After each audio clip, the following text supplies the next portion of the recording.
Welcome. The title of this video is Algol Lilith Advanced Symbolism in Psychology. So I want to talk about this Algol transit that we have in the moment and all the symbolism in psychology that nobody else told you.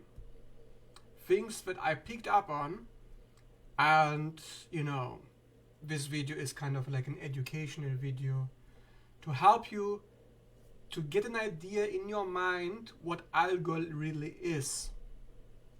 Now imagine you're like the avatar, Aang, in an ice block. If you don't know what avatar is, look it up. It's a boy stuck in an ice block because he's afraid of taking the responsibility of being the avatar.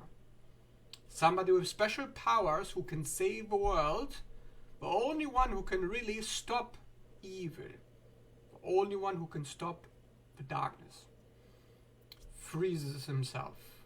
So he sleeps for 100 years in that series, in that story, in the mythology, in the fiction. So that's Algol.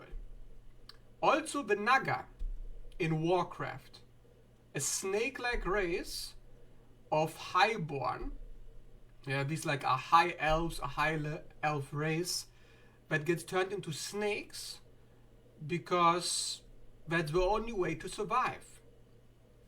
Because they were faced with a catastrophe that tore the whole world apart, and the only way to survive is to make a deal with the devil, to make a deal with the old gods, to turn them into these snake-like beings that can live underwater.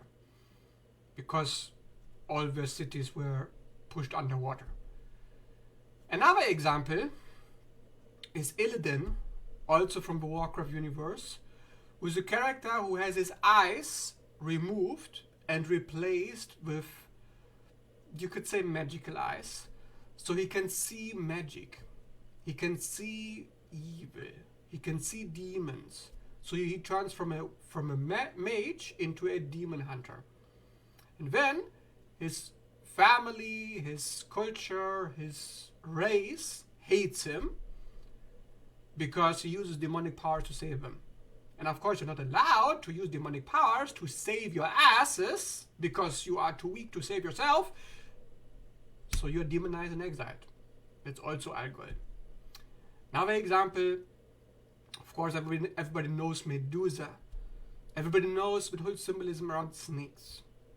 But what is it with snakes anyways? Like, what is it? Well, of course it's connected to the reptile brain. It's connected to animal instinct that sheds its old skin. That means a removal of an identity. The removal of a structure, the removal of a way of being. To step into a new way of being. It's a symbol of transformation. The snake is a symbol of regeneration, to heal.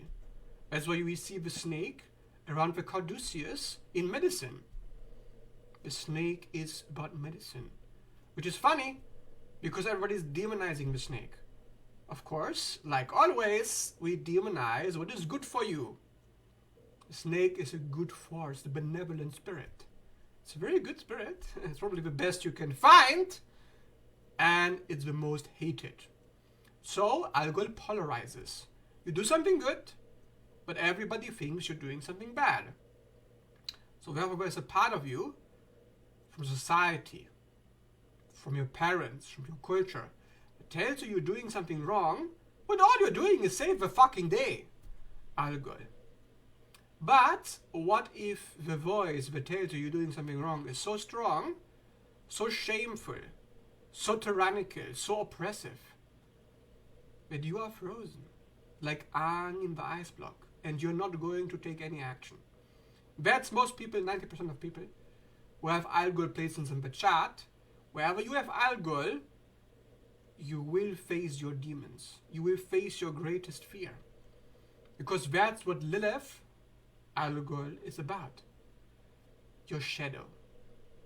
Of course, everybody demonizes the shadow. You are bad, snake, so stay down. That's what also happened to the Naga in Warcraft. They bury themselves under the sea, under the water, under the subconscious mind, to hide themselves, buried. So when Illidan rises them up, Illidan represents the anti-hero, the demon hunter, that uses the Skull of Gul'dan, which is a magical artifact, to raise them all up from the sea. Now, if you have no idea what I'm talking about, you should look it up. Illidan story online. The whole lore of that character, of that race, the Naga that he commands, it's all Algol. And we need stories, we need mythology, we need fiction, we need art, because otherwise you have no idea what you're dealing with. Art is symbolism. Symbolism is a medium of information. In one symbol, you say, you know what they say, right? A picture says more than 1,000 words. Of course, that is true. So to understand these fixed stars, don't get lost in the details. Just look what it is. You know what they say. Those who have eyes to see will see. Those who don't, won't. If you need your brain to come up with logical explanations of why something is the way it is, that's a confirmation tool. The mind validates what reality is. It doesn't command, nor does it ever get to know reality. The mind is incapable of realizing anything. It's only there to command validation, confirmation, structure to bind you. Therefore, the knowledge of Algol is something that you need to bind to yourself if you want to understand. And talking about bindings, Algol often represents double bind situations. Damned if I do, damned if I don't. If I make this move, negative consequences. If I make that move, negative consequence. Choose your poison. Which poison do you prefer? Do you prefer to suffocate and then ice block, never knowing your potential, never actualizing, never rising to the occasion because the risk is so great? Or do you risk it all and maybe even die? Another example of Algol is in Star Trek. When Captain Picard, he has an episode in which he gets a heart attack because heart surgery goes wrong, because his heart, when he was a teenager, was replaced with a metal heart. And this happened because he decided as a teenager to fight back against people who were bullying him and his colleagues. So there was this race, it's called the Nausicans, were bullying him because they're known as bullies. And instead of being bullied, he fought back. And his colleagues said, no, don't fight back. They're going to kill you. And of course they did. So he said, I don't care if they're going to kill me. I'm still going to fight back. He fought back. They stabbed him through his heart with a spear. He died. But then his heart got replaced and he was reborn. That's Algol. But that's what the good side of Algol. Okay? I'm talking about the best case scenario. Okay, a best case scenario for Algol can look like you are going to lose your heart and it's going to be replaced forever. Sounds kind of bad, right? A best case scenario, because I didn't tell you the worst case scenario. In this episode, what happens, Captain Picard is given a choice. He can choose to go back in time and decide if he wants to fight these Nausicans and lose his heart and get a heart attack later when he is older, or to not lose his heart and keep his life. So what he does, of course, is to rewrite history. He doesn't fight the Nausicans in this time-altered version where he goes back in time, and he keeps his heart. But what happens then, as an adult, because this action had consequences of not fighting back against evil. Consequences were that he was no longer Captain Picard. He was now a lowly science officer on the Enterprise. And then he recognizes, wait a second, I have my heart, but now I'm a lowly science officer. Nobody recognizes me, nobody cares about me, I'm unimportant. What's going on? So then he goes to his superiors and he asks them, hey, why am I this lowly position? I know I can do more. I know I am for greater things. I have more skill than this. And then his superior tells him, well, the reason why we keep you in science lab is because you never show any initiative. You never take any risks. You never do anything of your own. I mean, you have perfect routines, perfect work schedules. Your work is just impeccable. Everything is always super clean, super perfect. But you're never doing anything risky. You're never doing anything progressive or original. So therefore, we cannot promote you to a higher position. So upon realizing that, Captain Picard says, fuck this lowly person who never takes any risks, who never does what he wants, who never disobeys a command, is not me. So he decides to undo this deal, and he chooses death over this lowly existence. So that's what happens when you meet your shadow with Algol. You can decide if you want to be an undead zombie, where everything always goes right, but nothing really interesting happens.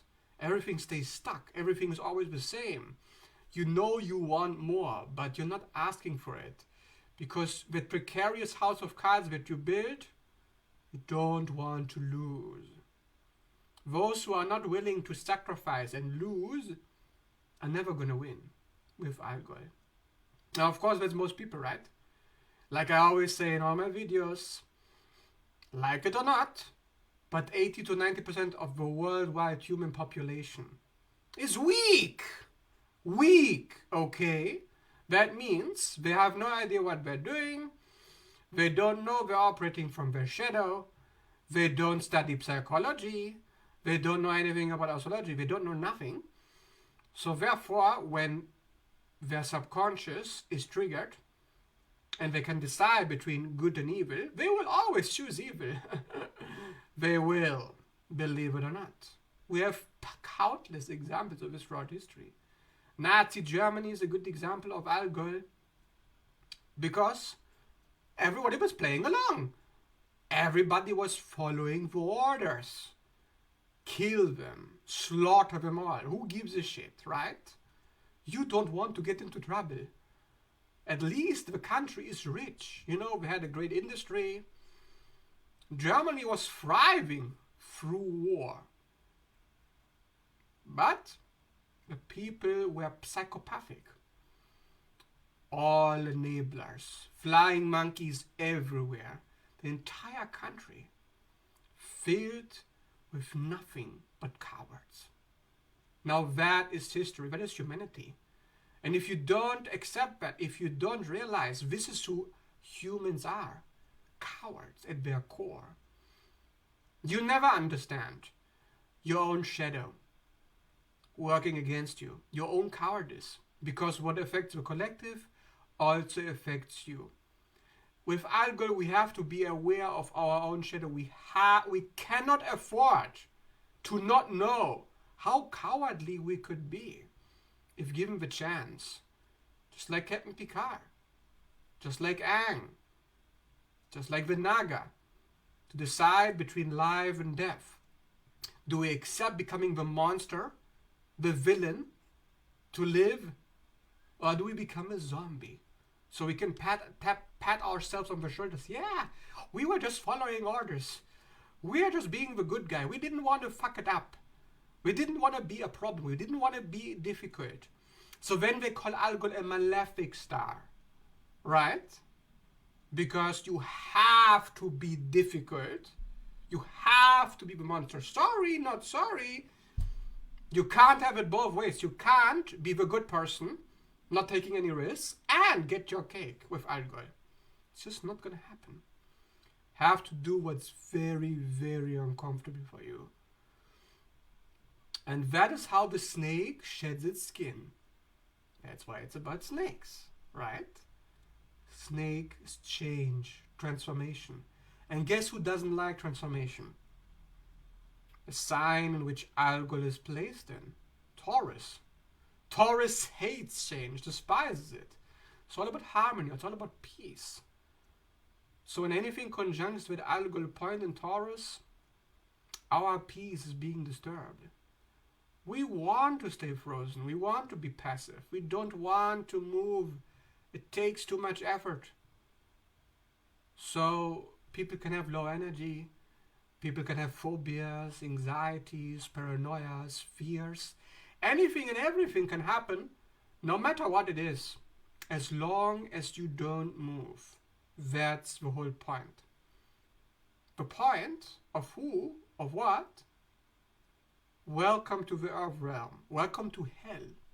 In hell, you're always dealing with evil. So there's good, there's bad. Algol shows you what's bad. Oh, but Algol is good. Something good is gonna happen. Stop saying negative into my mind. How about you shut the fuck up, New Ager? So Algol helps you to become aware. If you avoid the problem, if you say, no, I don't want to get into trouble, I'm just going to observe, I'm just going to stay calm, just keep it cool, just be a good noodle, you'll just be a loser, which is 80 to 90% of humanity, unfortunately. And who wants to be that? Who wants to be a loser? Who wants to be the prey rather than the hunter? Right? That's why Illidan is a demon hunter in that fiction story. Anyways, a demon hunter. So there is a correlation with demons. But also the insects, like I said before, rodents, spiders, flies, cockroaches. Algol brings all the demons out. And believe it or not, we live in hell realm, toxic gaslighters of your spiritual positivity, thinking that, oh, it's insects, they belong to the earth, they are natural. So because the insects are natural, like the mosquitoes who don't serve any purpose except sucking my blood, they must be good. We must look at the bright side. No, we do not have to do anything. According to Algol, and this is something that I've observed from reading people's charts, looking at what happens when Algol is triggered. Insects. There's always some kind of insects being involved. Whether it's inside of you or outside of you, whether it's something that you smell, something that gives you the ick, is like, ew, this is nasty. You know? Why do humans find insects nasty? Oh, but I don't think insects are nasty. I'm an Aquarius, and I like to study them. And when I was a child, I was putting the spiders into a box. When you're a weirdo, and maybe you are not human. I don't know what's wrong with you. I don't care. But humans in general, majority of people, they hate insects. Why? Why do we feel disgusted by them? Maybe, just maybe, could it possibly be that insects are actually disgusting? Maybe. Objectively, I'm talking. Because astrology is an objective reality. So if Algol is about evil, which objectively it is, because you can find countless proof to that, all the bad things that happen when Algol is involved, all the bad things that happen because the good things don't happen. Because there is an absence of the good. And an absence of the good is in strengthening of the bad. When good things do nothing, bad things win. Algol. So we know this, and then insects. Nazis. Narcissists. Psychopaths. Insects. Can't possibly be that insects really are connected to evil somehow. Yes, they are, motherfucker. So insects are critters, parasites. They dig up the trash. They feed on it, right? They feed on your fermented grapes, on your mold, on the corpses, the rotting corpses of the flies that died because they die so easily, right? They die within days, I don't know, and they appear out of thin air. Like demons, perhaps, from another dimension. Have you ever thought where the insects come from that are eating your moldy grapes? Because the windows are closed. Where the fuck do they come from? They come from thin air. Because, I'm telling you, insects are demonic. I know it's kind of a joke, but seriously, how do they appear out of thin air? Could they possibly be from another dimension? Who knows? But the fact is they're connected to Algol, so it makes them demonic in my book. Whenever I have encounters with narcissists, insects aren't far away. So, there's things connected to evil that where we say, no, it's not that bad, it's just nature. Algol is in Taurus, the sign of nature. Taurus rules animals. Insects are also animals. So there is disgusting animals, disgusting creatures. What could it be? A worm? A snail? You know, some people eat snails, so maybe not that disgusting, but I don't know. I don't know really. But anyways, anything in nature that's wrong, anything that's corrupt, the corruption of nature itself. Well, where does Illidan get his powers from? From the skull of Gul'dan, a corrupted skull that corrupts the forests where he goes. So again, the symbolism is right there. And Nazi Germany, Nazis were all about nature. Yeah, we are superior. We are chosen by nature. We are the Aryan race. So there's racism also with Algol. There's a thinking of, you're disgusting. You need to be exterminated. That's why we call it exterminators for insects. That's what the Nazis said. They call it an extermination. Extermination camps. So extermination, destruction of cruelty, ruthlessness, just trampling, just allowing your psychopathic urges to take over. Can be Algol too. That's why we often find Algol very prominent in the charts of Nazis, sociopaths, or people who were abused by those kinds of people, who force you to separate yourself from a part of you.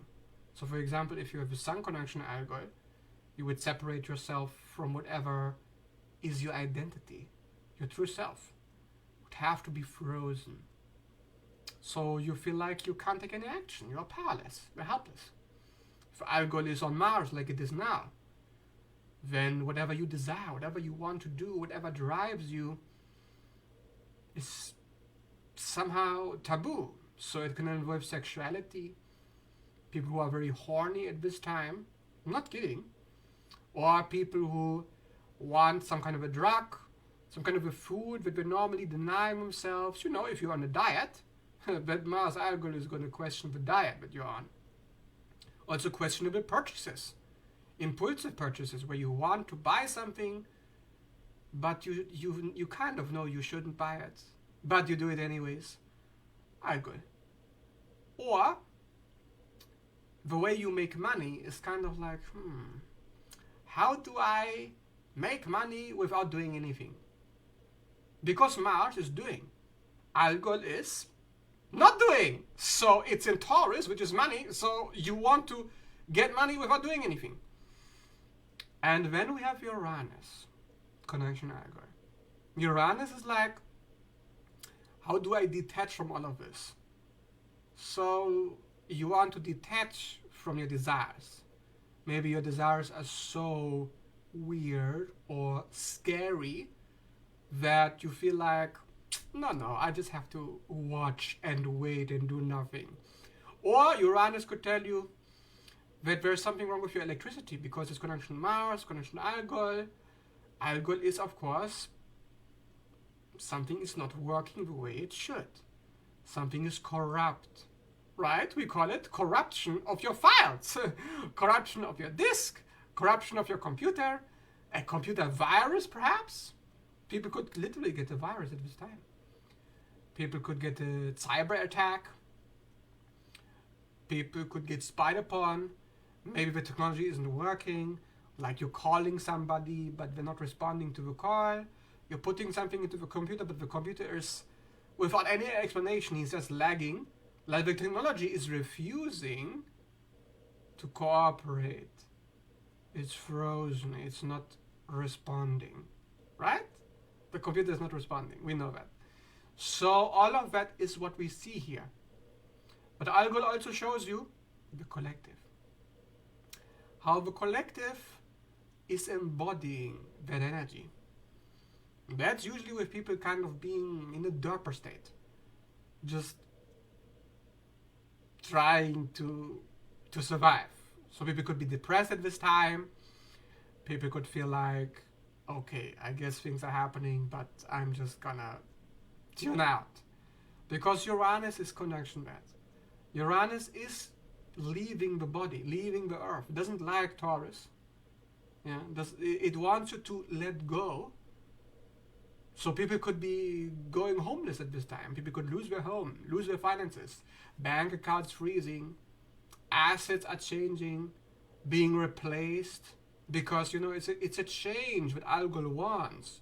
If you're good with Algol, if you know how to use the energy, you'll be able to get out of that freeze of your assets, of your things, and you can prevent them from being taken away. But if you're not comfortable with change, chances are nothing will happen and finances of some people could be frozen. Businesses could have some kind of trouble at this time. That's why a lot of people are making sales. And because a lot of people are making compulsive purchases, it's a very good time to promote your business. But Mars is conjunction with Uranus and Algol, and so nobody really does want to do anything at this time. So a lot of people could take a vacation. People could be taking breaks, saying, no, I don't want to be on social media.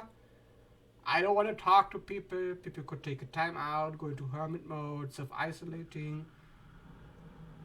So Algol creates a swamp for the planet, where Uranus wants to connect, where Uranus wants to electrify and make things move. Algol sabotages your technology, your communication, your ideas, your insights. You're just like, I'm a zombie now. The need to be a zombie is very, very strong with Algol. So it's like The Walking Dead, you know, like the series. It's like an Algol series. But also people don't know that it's about the evil eye. It's about envy, jealousy, where you want something that somebody else has, but you don't want to do the work that they did to get there. So you're jealous. You're like, I should have it. I deserve it. You do not. So people could give you the evil eye.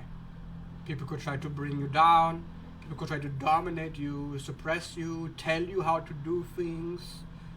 Yeah, there could be like issues with colleagues, co-workers, bosses, partnerships, divorces.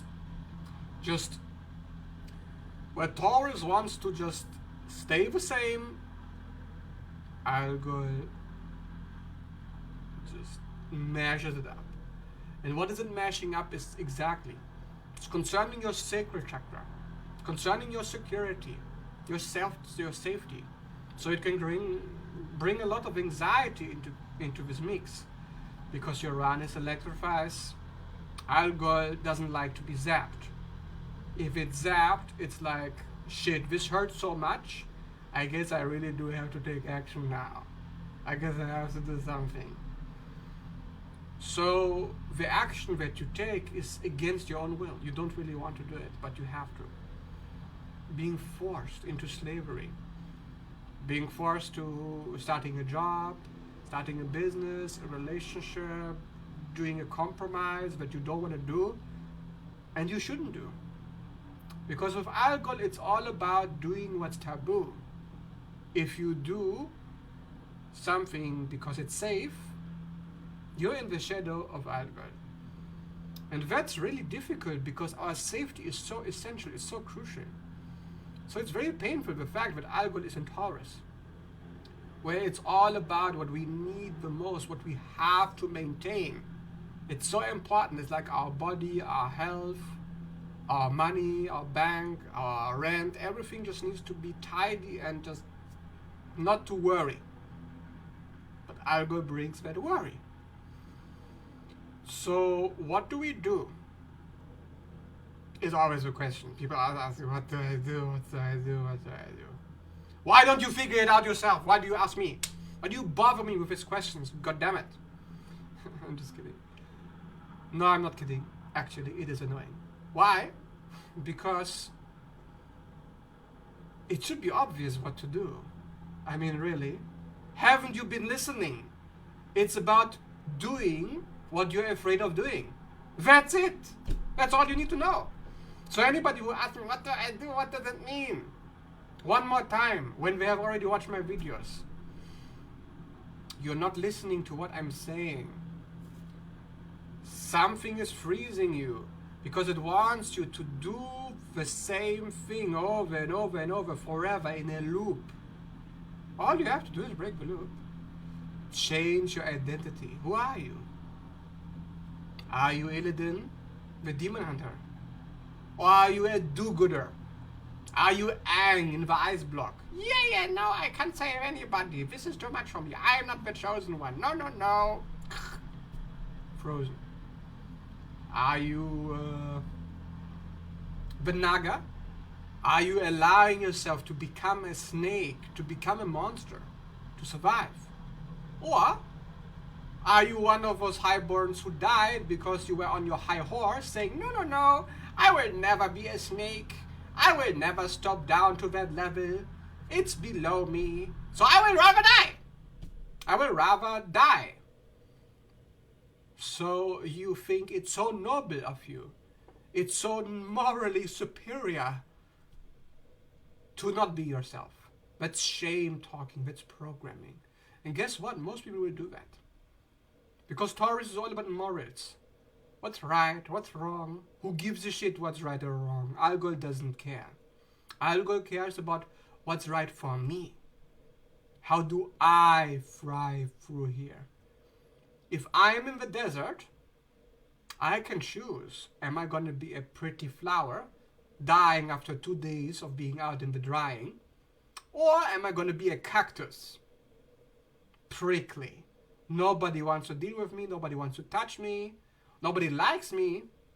But I survive. The choice is yours. Be the cactus or the pretty flower. Be on a pedestal or smash the pedestal into pieces. Smash the ice block.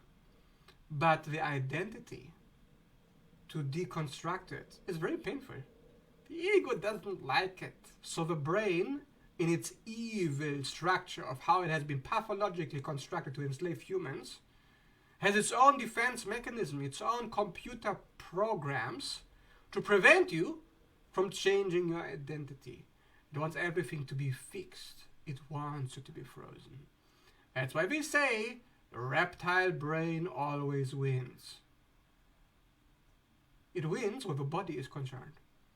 For people who are deeply entrenched in the material realm, what all they care about is the material results, like a King of Pentacles in reverse. They'll have a hard time with Algol.